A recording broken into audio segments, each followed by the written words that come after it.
বল্টুর সাথে দেখা হয় তার এক আঙ্কেলের সাথে। তো সে সালাম দেয়, আঙ্কেল উত্তর নাই। আঙ্কেল বল্টুকে জিজ্ঞেস করলো, বল্টু তুমি কেমন আছো? বল্টু বলে, আমি ভালো আছি আঙ্কেল, আপনি কেমন আছেন? আঙ্কেল উত্তর দিল, আমিও ভালো আছি। তোমাকে আমি তো অনেক ছোটবেলায় দেখেছি, তুমি তো এখন অনেক বড় হয়ে গেছো। তুমি ছোটবেলায় অনেক দুষ্ট ছিলে, আর ছোটবেলায় তুমি সব সময় বিছানায় প্রস্রাব করতে।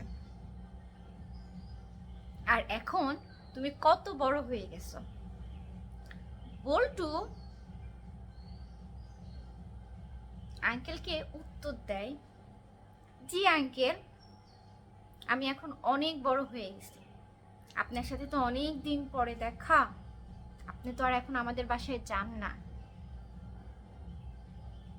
তো সময় করে আমাদের বাসায় যায়, এখন দেখবেন বল্টু বড় হয়ে গেছে।